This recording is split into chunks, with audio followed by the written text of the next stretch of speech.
வெளியாகும் செய்திகள் மூலம் தமிழகத்தில் அதிக அளவில் கொலைகள் நடைபெறுவது போல தோற்றம் ஏற்படுத்தப்படுவதாக முதலமைச்சர் மு.க.ஸ்டாலின் விளக்கம் அளித்துள்ளார். சட்டப்பேரவையில் எதிர்க்கட்சித் தலைவரின் குற்றச்சாட்டுகளுக்கு பதிலளித்த அவர், கடந்த 12 ஆண்டுகளில் அதிக கொலைகள் நடைபெற்ற ஆண்டு 2012 என்றும், அதிமுக ஆட்சி காலத்தில்தான் தமிழகத்தில் அதிக கொலைகள் நடந்ததாகவும் கூறினார். தமிழகத்தில் சட்டம் ஒழுங்கு நிலைமை குறித்து எதிர்க்கட்சித் தலைவர் இபிஎஸ் போகிற போக்கில் பேசிவிட்டு செல்வதாக முதலமைச்சர் மு.க.ஸ்டாலின் விமர்சித்தார். சட்டப்பேரவையில் பேசிய அவர், குற்றவாளிகள் யாராக இருந்தாலும் காவல்துறை சுதந்திரமாக எந்தவிதமான பாரபட்சமும் இல்லாமல் செயல்பட்டு சட்டப்படி நடவடிக்கை எடுக்கிறது என்றார். தமிழகத்தில் நடைபெற்ற கொலைகள் தொடர்பாக சட்டப்பேரவையில் எடப்பாடி பழனிசாமி எழுப்பிய கேள்விகள் அவை குறிப்பில் இருந்து நீக்கப்பட்டதால் அதிமுக எம்எல்ஏக்கள் வெளிநடப்பு செய்தனர். பின்னர் சட்டமன்ற வளாகத்தில் பேட்டியளித்த இபிஎஸ், தமிழகத்தில் குற்றம் நிகழாமல் பார்த்துக் கொள்வதை விட்டுவிட்டு குற்றங்களை ஒப்பிட்டு பார்ப்பது சரியல்ல என அறிவுறுத்தினார். சட்டப்பேரவையில் முதல்வர் பேசிக் கொண்டிருந்த போதே அதிமுக எம்எல்ஏக்கள் வெளிநடப்பு செய்த நிலையில் தைரியம் இருந்தால் தாம் பேசுவதை கேட்டுவிட்டு செல்லுமாறு முதலமைச்சர் மு.க.ஸ்டாலின் சவால் விடுத்தார். தொடர்ந்து பேசிய அவர், டிவி பார்த்துதான் தெரிந்து கொண்டேன் என்று கூறுவதற்கு தாங்கள் தயாராக இல்லை என கூறியதும் அவையில் சிரிப்பலை எழுந்தது. சட்டப்பேரவையில் தமிழக வாழ்வுரிமை கட்சி எம்எல்ஏ வேல்முருகனை முந்திரி கொட்டை என அமைச்சர் சேகர்பாபு கூறியதை அடுத்து இருவரும் மாறி மாறி ஒருமையில் திட்டிக் கொண்டதால் பரபரப்பு ஏற்பட்டது. இதனால் வேல்முருகன் அதிக பிரசங்கித்தனமாக நடந்து கொள்வதாகவும் நடவடிக்கை எடுக்குமாறும் சபாநாயகருக்கு முதலமைச்சர் மு.க.ஸ்டாலின் கோரிக்கை விடுத்தார். அதிமுகவில் இருந்து திமுகவுக்கு வந்த சேகர்பாபு அதிமுகவை காப்பாற்றுவது போல செயல்படுவதாக தமிழக வாழ்வுரிமை கட்சி தலைவர் வேல்முருகன் குற்றம் சாட்டினார். சட்டமன்ற வளாகத்தில் செய்தியாளர்களை சந்தித்த அவர், தனது பேச்சை சரியாக புரிந்து கொள்ளாமல் முதலமைச்சர் மு.க.ஸ்டாலின் தன்னை சட்டப்பேரவையில் கண்டித்தது வருத்தமளிப்பதாக தெரிவித்தார். நகர்ப்புற உள்ளாட்சியில் இருந்து கொண்டு 100 நாள் வேலைவாய்ப்பு திட்டத்தை பெறுவதற்கான திட்டத்தை தமிழ்நாடு அரசு பரிசீலித்து வருவதாக அமைச்சர் நேரு கூறினார். சட்டப்பேரவையில் எம்எல்ஏ வெங்கடேஸ்வரன் எழுப்பிய கேள்விக்கு பதிலளித்த அவர், 100 நாள் வேலைவாய்ப்பு திட்டம் பாதிக்கப்படும் என்பதால் ஊராட்சிகளை நகராட்சியுடன் இணைப்பதற்கு தமிழ்நாடு முழுவதும் பரவலாக எதிர்ப்பு எழுந்து வருவதாக கூறினார். பாமகவிற்கு இரட்டை நாக்கா என அமைச்சர் ஏவாவேலு காட்டமாக கேள்வி எழுப்பினார். சட்டப்பேரவையில் பாமக குழு தலைவர் ஜி.கே. மணியின் கேள்விக்கு பதிலளித்து பேசிய அமைச்சர், திருவண்ணாமலையில் சிப்காட் கொண்டு வந்தால் அதனை பாமக எதிர்க்கிறது, ஆனால் தருமபுரியில் சிப்காட் வேண்டும் என கேட்கிறதே என குறிப்பிட்டு விமர்சித்தார். அதிமுக சட்டமன்ற உறுப்பினர் ஜெயசங்கரனின் குற்றச்சாட்டுக்கு செந்தில் பாலாஜி பதிலளித்துள்ளார். மின்மாற்றி பழுதை சரி செய்ய விவசாயிகளிடமோ மின் நுகர்வோரிடமோ கட்டணம் வசூலித்தால் சம்பந்தப்பட்ட மின்வாரிய அதிகாரிகள் மீது கடும் நடவடிக்கை எடுக்கப்படும் என அமைச்சர் செந்தில் பாலாஜி எச்சரிக்கை விடுத்துள்ளார். சென்னை தலைமைச் செயலகத்தில் இருந்து எம்எல்ஏ ஹாஸ்டலுக்கு செல்ல போதிய பேருந்து வசதிகள் ஏற்படுத்தி தரவில்லை என அதிமுக எம்எல்ஏக்கள் புகார் தெரிவித்தனர். சட்டப்பேரவை முடிந்த பின் பேருந்துக்காக நீண்ட நேரமாக காத்திருந்த அதிமுக எம்எல்ஏக்கள், அமைச்சர்கள் கார்களில் ஏறி சென்று விடுகிறார்கள், ஆனால் தங்களிடம் கார்கள் இல்லை என புலம்பினர். ரைட் தொடர்பான ஆவணங்களை திங்கட்கிழமை தாக்கல் செய்யுமாறு அமலாக்கத்துறைக்கு சென்னை உயர்நீதிமன்றம் உத்தரவிட்டுள்ளது. இந்த வழக்கு விசாரணைக்கு வந்தபோது தமிழக அரசின் மனு மேம்போக்காக உள்ளது என்றும் எதையும் குறிப்பிட்டு கோரிக்கையாக வைக்கவில்லை என்றும் கருத்து தெரிவித்த நீதிபதிகள், ஆவணங்களை தாக்கல் செய்யும் வரை நடவடிக்கை எடுக்கக்கூடாது என உத்தரவிட்டனர். ஒரு வளாகத்திற்குள் சென்று ஒட்டுமொத்த நபர்களையும் சிறைப்பிடித்து வைப்பது சரியா என டாஸ்மாக் வழக்கில் அமலாக்கத்துறைக்கு சென்னை உயர்நீதிமன்றம் கேள்வி எழுப்பியுள்ளது. தமிழக அரசு தாக்கல் செய்த மனுவை விசாரித்த நீதிமன்றம், எதற்காக சோதனை நடத்துகிறோம் என்று கூட சொல்ல வேண்டாமா என்றும், சிசிடிவி காட்சிகளை பார்க்க வைத்து விடாதீர்கள் என்றும் எச்சரித்தது. மாவட்ட மேட்டுப்பாளையத்தில் எஸ்டிபிஐ கட்சி நிர்வாகி வீட்டில் அமலாக்கத்துறை அதிகாரிகள் சோதனை மேற்கொண்டனர். எஸ்டிபிஐ கட்சியின் கோவை வடக்கு மாவட்ட செயலாளராக உள்ள ராஜிக் வீட்டில் 10 மணி நேரமாக சோதனை நடத்திய அதிகாரிகள் சில ஆவணங்களை கைப்பற்றி சென்றதாக கூறப்படுகிறது. சாதி சாதிவாரி கணக்கெடுப்பு விவகாரத்தில் திமுகவின் சமூக நீதி முகமூடி கிழிந்திருப்பதாக பாமக தலைவர் அன்புமணி ராமதாஸ் குற்றம் சாட்டியுள்ளார். சாதிவாரி கணக்கெடுப்பு குறித்து விளக்கம் கேட்டு எந்த கோரிக்கையும் வரவில்லை என மத்திய அரசு கூறியிருப்பதை சுட்டிக்காட்டி அறிக்கை வெளியிட்ட அவர், திமுக அரசுக்கு சமூக நீதியில் எந்த அக்கறையும் இல்லை என்பது அம்பலமாகியுள்ளதாக விமர்சித்துள்ளார். சேலம் ரவுடி கொலை வழக்கில் ஈரோடு மகளிர் நீதிமன்றத்தில் சரணடைந்த 2 பேரை 15 நாட்கள் காவலில் வைக்க நீதிமன்றம் உத்தரவிட்டது. முன்னதாக ஜான் கொலையில் தங்களுக்கு தொடர்பு இல்லை என்றும், கொலை நிகழ்ந்தபோது தங்களின் வீடுகளில் இருந்ததாகவும் நீதிமன்றத்தில் சரணடைந்த ஜீவகன் மற்றும் சலீம் ஆகியோர் வாக்குமூலம் கொடுத்தனர்.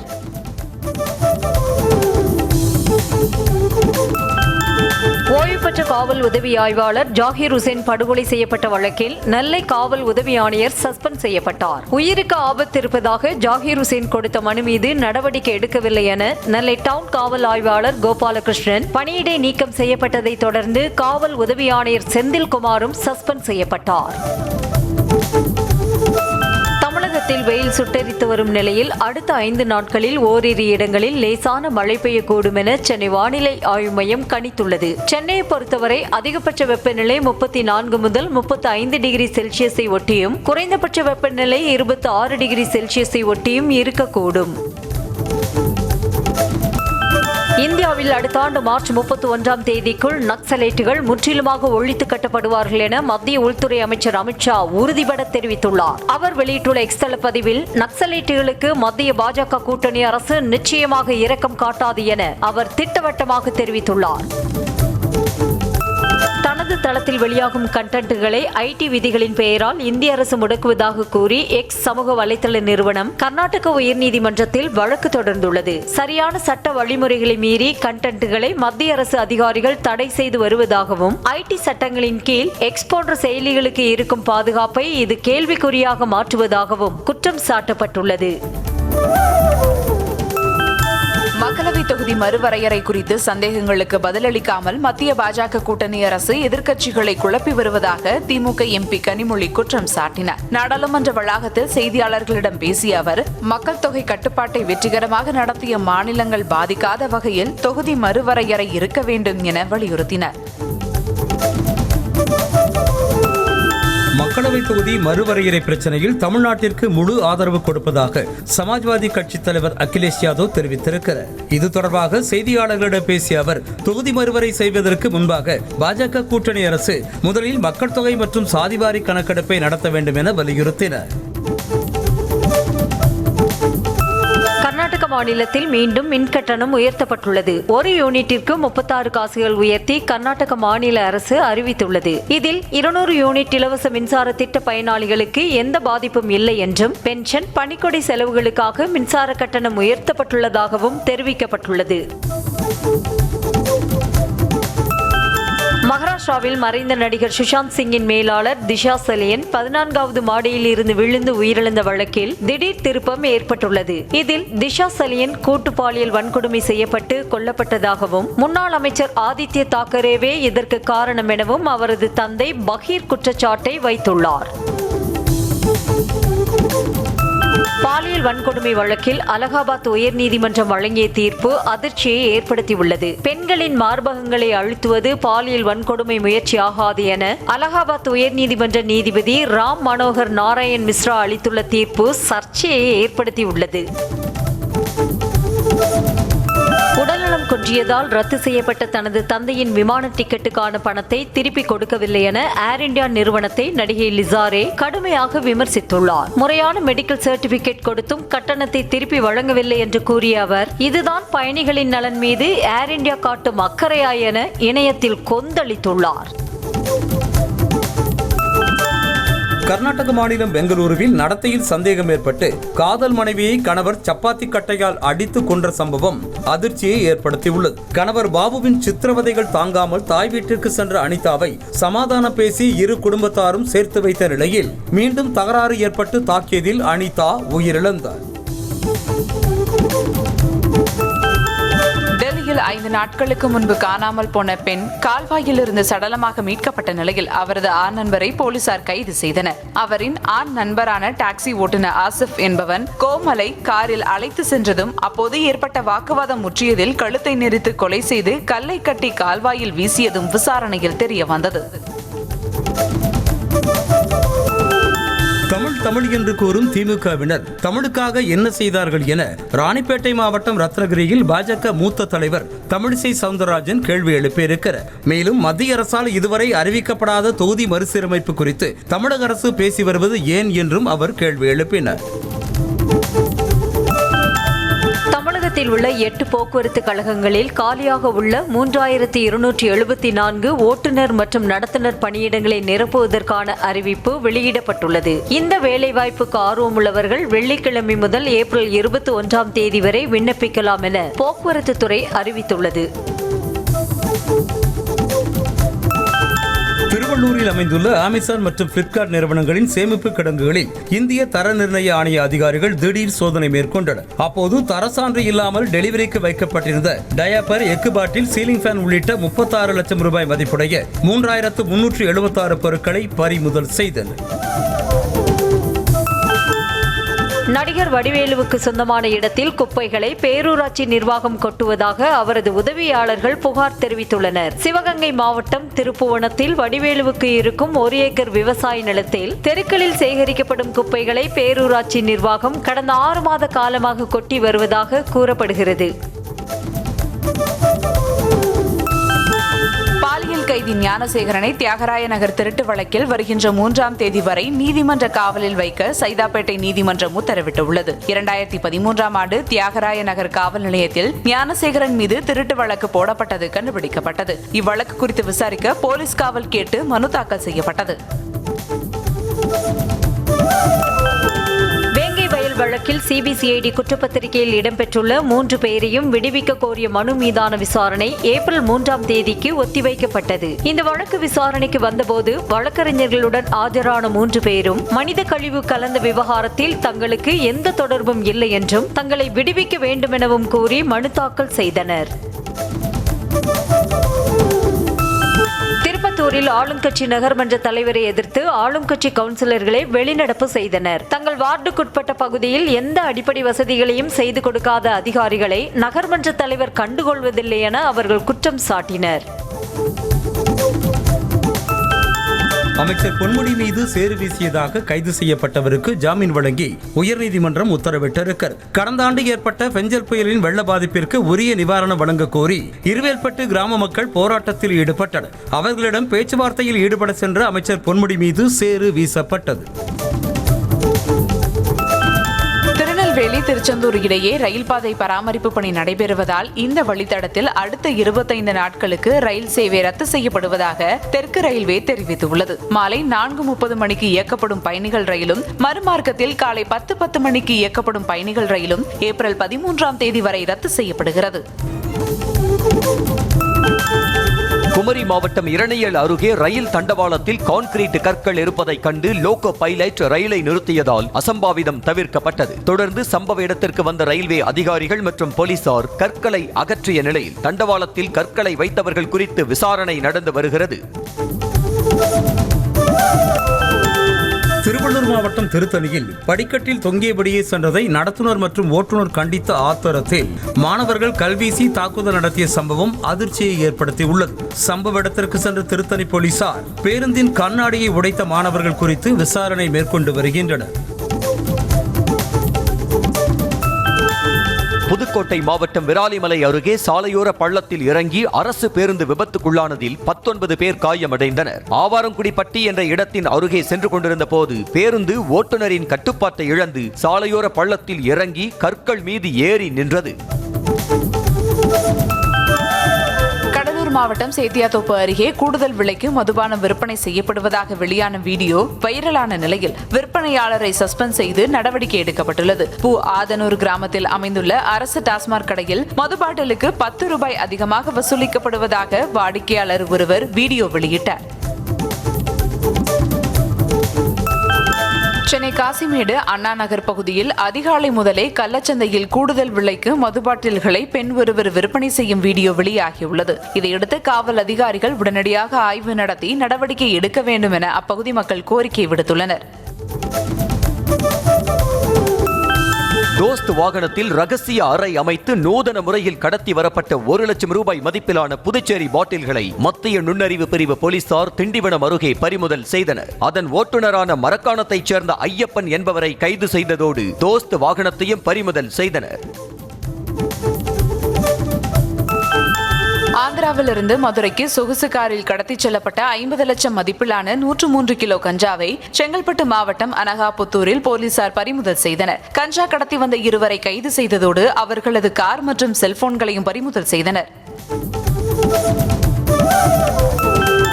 சேலத்தில் 6 வயது சிறுமிக்கு பாலியல் தொல்லை கொடுத்ததாக போக்சோ வழக்கில் ஒருவர் கைது செய்யப்பட்டிருக்கிறார். மேச்சேரி பகுதியில் வீட்டின் வெளியே விளையாடிக் கொண்டிருந்த 6 வயது சிறுமியை தருண்குமார் என்ற இளைஞர் மறைவான இடத்திற்கு தூக்கி சென்று பாலியல் தொல்லை அளித்ததாக கூறப்படுகிறது. விருதுநகரில் குறைந்த விலையில் தங்க கட்டி தருவதாக மோசடியில் ஈடுபட்ட இருவர் கைது செய்யப்பட்டனர். ராஜபாளையத்தில் குறைந்த விலையில் தங்க கட்டிகள் தருவதாக மதுரையைச் சேர்ந்த முத்துக்குமார் என்பவருக்கு ஆன்லைனில் விளம்பரம் வந்திருக்கிறது. இதை நம்பி ராஜபாளையம் சென்ற முத்துக்குமாரிடமிருந்து 48 லட்சம் ரூபாயை கருப்பையா, கண்ணன் என்ற இருவர் பறித்து தப்பிச் சென்றனர். சிவகங்கை மாவட்டம் செட்டிக்குறிச்சி கிராமத்தில் நடைபெற்ற கண்மாய் மீன்பிடி திருவிழாவில் போட்டி போட்டுக்கொண்டு மீன்களை கிராம மக்கள் அள்ளிச் சென்றனர். ஊத்தா, கச்சா, அரிக்குடை உள்ளிட்ட உபகரணங்களை பயன்படுத்தி மீன்களை மக்கள் பிடித்த நிலையில் ஜிலேபி, கெண்டை, ரோகு உள்ளிட்ட மீன்கள் பிடிபட்டன. கோவை மாவட்டம் தடாகம் அருகே வனப்பகுதியிலிருந்து வெளியேறி குடியிருப்பு பகுதிக்குள் நுழைந்த யானை வீடு ஒன்றின் காம்பவுண்ட் கேட்டிற்குள் தும்பிக்கையை நுழைத்து உணவுப் பொருள் தேடிய சிசிடிவி காட்சிகள் வெளியாகியுள்ளன. இதனால் பீதி அடைந்துள்ள அப்பகுதி மக்கள் யானையை அடர் வனப்பகுதிக்குள் விரட்ட வேண்டும் என வனத்துறைக்கு கோரிக்கை விடுத்துள்ளனர். நெல்லை மாவட்டம் கல்லிடைக்குறிச்சி அருகே கோவிலில் கரடி உலா வந்த சிசிடிவி காட்சி வெளியாகி அப்பகுதி மக்களிடையே அச்சத்தை ஏற்படுத்தி இருக்கிறது. இதேபோல தெற்கு பாப்பாங்குளம், கோல்டன் நகர் உள்ளிட்ட பகுதிகளிலும் இரவு நேரத்தில் உணவு தேடி கரடி உலா வருவதாக கூறப்படுகிறது. உலா வரும் கரடியை வனப்பகுதிக்குள் விரட்ட அப்பகுதி மக்கள் கோரிக்கை விடுத்துள்ளனர். திருவள்ளூர் மாவட்டம் கும்மிடிப்பூண்டி அருகே தனியார் தொழிற்சாலையில் சேகரிக்கப்பட்ட மனித கழிவுகள் தேசிய நெடுஞ்சாலை ஓரத்தில் கொட்டப்படும் வீடியோ வெளியாகியுள்ளது. கழிவுகள் கொட்டப்படுவதால் துர்நாற்றம் வீசுவதாகவும் இதனால் நோய் தொற்று ஏற்படும் அபாயம் உள்ளதாகவும் தெரிவிக்கப்பட்டுள்ளது. திருவண்ணாமலை மாவட்டம் செங்கம் அடுத்த மண்மலை கிராமத்தில் பொது கழிப்பிடத்தை புதுப்பிக்க 1,50,000 ரூபாய் நிதி ஒதுக்கப்பட்ட நிலையில் பெயிண்ட் மட்டும் அடித்துவிட்டு கணக்கு காட்டப்பட்டதாக பொதுமக்கள் குற்றம் சாட்டியுள்ளனர். எனவே மாவட்ட நிர்வாகம் நேரில் ஆய்வு செய்து கட்டடத்தை புதுப்பிக்க வேண்டும் என கோரிக்கை விடுத்துள்ளனர். கும்பகோணம் ரயில் நிலையத்தில் உள்ள பயணிகள் ஓய்வறையில் சென்னையைச் சேர்ந்த பயணியிடம் செல்போன் திருடிய நபரை ரயில்வே போலீசார் கரூர் சென்று மடக்கி பிடித்து கைது செய்தனர். ரயில் நிலைய ஓய்வறையில் உள்ள சிசிடிவி காட்சிகளை கைப்பற்றி ஆய்வு செய்ததில் நெல்லை பாளையங்கோட்டையைச் சேர்ந்த தனுஷ் என்கிற இசக்கிதாஸ் என்பவர் செல்போன் திருடியது தெரிய வந்துள்ளது. பெங்களூரு விமான நிலையத்தில் 38 கோடியே 4 லட்சம் ரூபாய் மதிப்புடைய கோக்கைனை பறிமுதல் செய்த அதிகாரிகள் கானா நாட்டைச் சேர்ந்த பெண்ணை கைது செய்தனர். பெங்களூரு கெம்பேகவுடா சர்வதேச விமான நிலையத்தில் தோஹாவில் இருந்து வந்த ஜெனிஃபர் என்பவரின் உடைமைகளை சோதனை செய்ததில் அவரிடமிருந்து 3.186 கிலோ கோக்கைனை பறிமுதல் செய்தனர். உலகின் மகிழ்ச்சியான நாடுகள் குறித்து நடத்தப்பட்ட ஆய்வில் 147 நாடுகளில் இந்தியா 118வது இடத்தில் இருப்பதாக தெரிவிக்கப்பட்டுள்ளது. ஆக்ஸ்போர்ட் பல்கலைக்கழகத்தின் வெல்பீயிங் ரிசர்ச் சென்டர் மற்றும் அமெரிக்க சுதந்திர அமைப்பு நடத்திய ஆய்வில் இது தெரிய வந்திருக்கிறது. இந்த ஆய்வில் உலகின் மிகவும் மகிழ்ச்சியான நாடாக பின்லாந்து மீண்டும் முதலிடத்தை பிடித்திருக்கிறது. அமெரிக்க இறக்குமதி மீதான உயர் வரிகளை அடுத்த மாதம் 2ஆம் தேதிக்குள் இந்தியா குறைக்கும் என நம்புவதாகவும், அப்படி நடக்கவில்லை என்றால் இந்திய இறக்குமதிக்கு தாம் ஏற்கனவே கூறியதைப் போல அதிகபட்ச வரி விதிக்கப்படும் எனவும் அமெரிக்க அதிபர் டொனால்ட் ட்ரம்ப் தெரிவித்திருக்கிறார். தொலைக்காட்சிக்கு அளித்த பேட்டியில் இவ்வாறு கூறியிருக்கும் அவர், இந்தியா தனது வரிகளை குறைத்துவிடும் என தாம் முழுமையாக நம்புவதாகவும் கூறியிருக்கிறார்.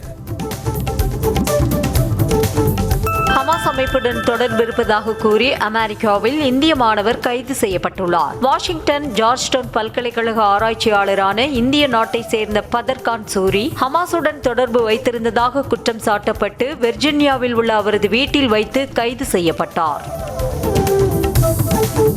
பெருநாட்டின் டிட்டிகாக்கா ஏரிக்கு அருகே உள்ள ஆற்றில் வெள்ளப்பெருக்கு ஏற்பட்டு குடியிருப்புகளுக்குள் நீர் புகுந்ததால் மக்கள் தங்கள் வீடுகளை விட்டு வெளியேறினர். தெற்கு புனோ பகுதியில் உள்ள சமனில் பெய்த கனமழை காரணமாக வெள்ளப்பெருக்கு ஏற்பட்ட நிலையில் திரும்பிய பக்கமெல்லாம் வெள்ளக்காடாக காட்சியளிக்கிறது. ஐசிசி ஆடவர் சாம்பியன்ஸ் கோப்பையை வென்ற இந்திய அணிக்கு பிசிசிஐ 58 கோடி ரூபாய் ரொக்க பரிசை அறிவித்திருக்கிறது. இந்த பரிசு தொகையானது இந்திய அணி வீரர்கள் மற்றும் அணியின் சப்போர்ட்டிங் ஊழியர்களுக்கு பகிர்ந்து அளிக்கப்படும் என தெரிவிக்கப்பட்டுள்ளது. ஐபிஎல் போட்டியின் போது பந்தை பளபளப்பாக மாற்ற எச்சில் பயன்படுத்தும் முறையை பிசிசிஐ மீண்டும் கொண்டு வந்துள்ளது. கொரோனா தொற்று காலத்தில் பாதுகாப்பு காரணங்களுக்காக இதற்கு தடை விதிக்கப்பட்டிருந்தது. இந்த நிலையில் மும்பையின் அனைத்து கேப்டன்களுடன் நடந்த ஆலோசனை கூட்டத்தில் இந்த தடை நீக்கப்பட்டது. ராஜஸ்தான் அணி விளையாடும் முதல் 3 போட்டிகளுக்கு கேப்டனாக ரியான் பராக் இருப்பார் என்று செய்தி வெளியாகியுள்ளது. அணியின் கேப்டனான சஞ்சு சாம்சனுக்கு காயம் ஏற்பட்டுள்ள நிலையில் அவர் விக்கெட் கீப்பிங் செய்ய உடல் தகுதி பெறவில்லை. இதனால் அவர் இம்பாக்ட் பிளேயராக களமிறக்கப்பட்டு கேப்டனாக ரியான் பராக் செயல்படுவார் என தகவல் வெளியாகியுள்ளது. இம்பாக்ட் பிளேயர் விதிமுறையால் ஆல்ரவுண்டர்கள் பாதிக்கப்படுவதாக மும்பை அணியின் கேப்டன் ஹர்திக் பாண்டியா கவலை தெரிவித்திருக்கிறார். இது பற்றி பேசிய அவர், இந்த விதியால் ஆல்ரவுண்டர்கள் அவர்களது இடத்தை தக்க வைத்துக் கொள்ள கூடுதலாக உழைக்க வேண்டியிருப்பதாக தெரிவித்திருக்கிறார்.